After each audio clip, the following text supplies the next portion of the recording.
Hi friends, இன்றைக்கி நம்ம சேனலில் ரொம்ப ஃபேமஸான ஒரு ஸ்வீட் ரெசிபி, அதாவது பிரெட் ரப்டி தான் பார்க்க போகிறோம். குலோப் ஜாமுனை விட வாயில் வச்சதும் கரையிற மாதிரி ஒரு சூப்பரான ஸ்வீட் தான் நாம் இன்றைக்கி பார்க்க போகிறோம். வாங்க எப்படி செய்கிறதுன்னு பார்க்கலாம். இப்போ ஒரு பாத்திரத்தில் 1 லிட்டர் நல்ல கெட்டியான பால் சேர்த்துடலாம். சேர்த்துட்டு இதை நல்லா காய்ச்சி எடுத்துருங்க. பால் நல்லா கொதிச்சு வந்ததும் ஒரு குட்டி பவுலில் 1 பிஞ்ச் குங்குமப்பூ சேர்க்குறேன். சேர்த்துட்டு கொதிச்ச பால்ல இருந்து 1 குழிக்கரண்டி அளவு எடுத்து இதில் சேர்த்துருங்க. சேர்த்தாச்சு. இதை கொஞ்ச நேரம் அப்படியே இருக்கட்டும், அப்புறமா இதோட சேர்த்துக்கலாம். பால் பொங்கி நல்லா காஞ்சிட்ருக்கு. சில நேரம் அடி பிடிச்சிரும், அதனால நல்லா கலந்து விட்டுட்டே இருங்க. இப்போ இதில் ரொம்ப பொடியாக கட் பண்ண கொஞ்சம் பாதாம் சேர்த்துடலாம். நட்ஸ் ஆப்ஷனல் தான், உங்களுக்கு வேணான்னா ஸ்கிப் பண்ணிக்கோங்க.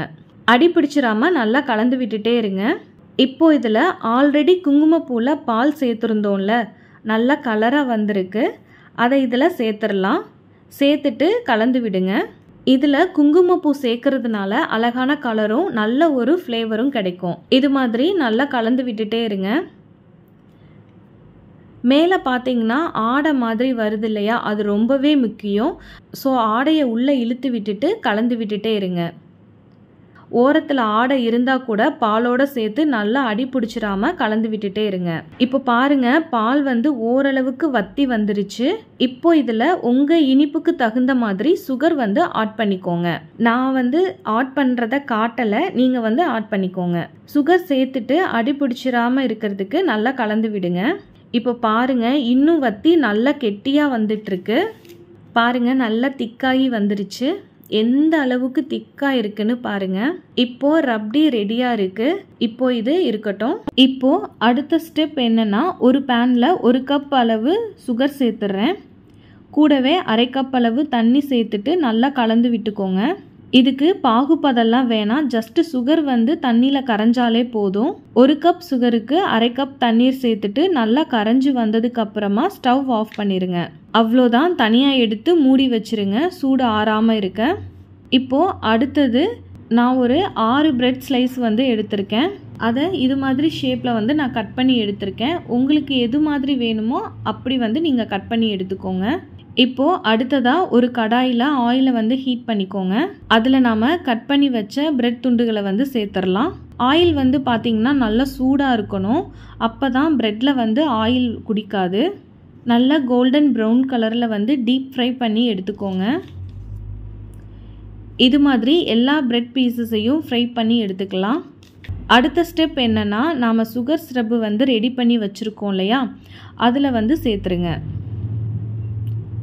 சேர்த்துட்டு ரொம்ப நேரம் ஊற வைக்க வேணாம், ஜஸ்ட்டு எல்லா பக்கமும் அந்த சுகர் சிரப்பு சேர்ற மாதிரி 2 பக்கமும் நல்லா டிப் பண்ணி எடுத்துக்கலாம். இதில் இம்பார்ட்டன்ட் என்ன அப்படின்னா, சுகர் சிரப்பு கொஞ்சம் ஹீட்டாக இருக்கணும். இதை அப்படியே எடுத்து ஒரு ட்ரேயில் அரேஞ்ச் பண்ணி வச்சுருங்க.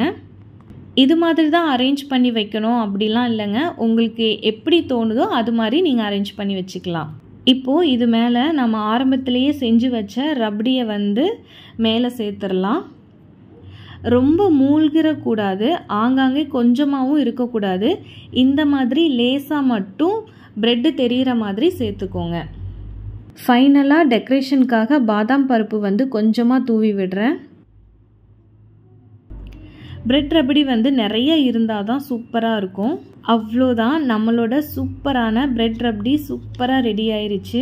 ரொம்ப ரொம்ப ரிச் அண்ட் ஸ்வீட்டாக அவ்வளோ அட்டகாசமாக இருக்கும். நீங்கள் கண்டிப்பாக ட்ரை பண்ணி பாருங்கள். இதை நீங்கள் ஜில்லுன்னு ஃப்ரிட்ஜில் வச்சு கூட சாப்பிட்லாம், அவ்வளோ நல்லாயிருக்கும்.